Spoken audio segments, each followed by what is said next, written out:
Is this art? Is this art? Michael Stone claimed this was art. Well, what about this? This is an exhibition of works inspired by the conflict. Well, whatever your view, it's clear the Troubles provoked an outpouring of visual art. Some of it, like the murals, was seen day in, day out. But when it came to more formal art, often pieces from Northern Ireland ended up in places like Wolverhampton, which has one of the largest collections of Troubles art, leaving Northern Ireland with a blank wall. What we're talking about, quite bluntly, from most of the institutions, right across the board, is a very substantial level of avoidance. John Gray was formerly the chief librarian at the Linen Hall Library.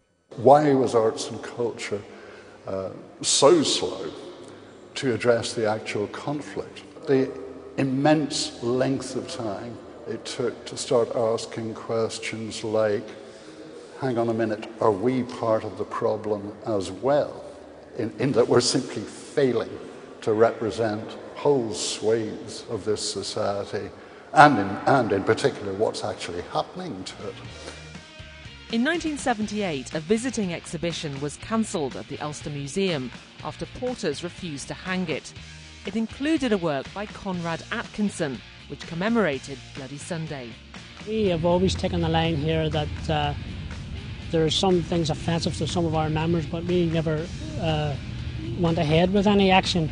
But in this particular case, there was that much obscenities, we had to take a stand here. What's really significant in that story is, you know, the porters were reflecting perhaps their own politics, the very tightly knit basis of the porter community in the Ulster Museum, but they got the backing of the trustees. But artist Philip Napier, whose installations were the kind of groundbreaking art coming out of the 70s, says what many of the art institutions struggled with were the new form of expression. There seemed to be an urgent series of social contexts and situations and problems, and I think there was various ways and models of art practice and social practice, really, and I'm not sure that one was able to accommodate the other.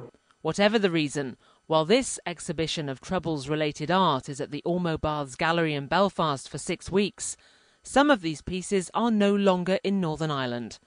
In order to establish a more permanent collection, the Arts Council has turned to new technology and compiled a digital archive of art from the Troubles. The Arts Council started this project a couple of years back, and our purpose behind that was to try and create a unique archive which is about artists' responses to the Troubles in Northern Ireland, 68 to 98 primarily.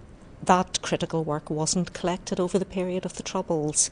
In fact, I think probably institutions were both afraid to, and there was a degree of censorship almost in terms of what we felt as institutions we should be looking at in case we were accused of in any way of being partial. Archiving the past is a thorny issue, and one which was on the agenda at the Arts Council's annual conference in Belfast this week.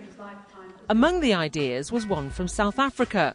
The new constitutional court in Johannesburg was not only built on the site of a notorious jail, but was also designed to be a space specifically for public art, something that was close to the heart of one of the judges, Albie Sachs. I think the artists, they're part of the nation. They felt the pain of the past, they've been divided, and giving them a chance to use their imagination, their hands, their skills, their eyes to contribute towards new public buildings, we found has been extremely positive, and they've jumped at the opportunity. Although the digital archive will be available to everyone, there are those who still want a physical site to represent Northern Ireland's past, and that's still a sensitive issue. So is there a danger that we've lost a chapter of Northern Ireland's artistic history? I think that is absolutely the case. Certainly some material was collected here, but how much of it remained actually hidden until actually this month, when at last some of it's going to be exhibited. Why does somebody somewhere like Wolverhampton have an extremely well thought of Northern Ireland collection of political art? Because there was no Northern Ireland collection of political art in Northern Ireland.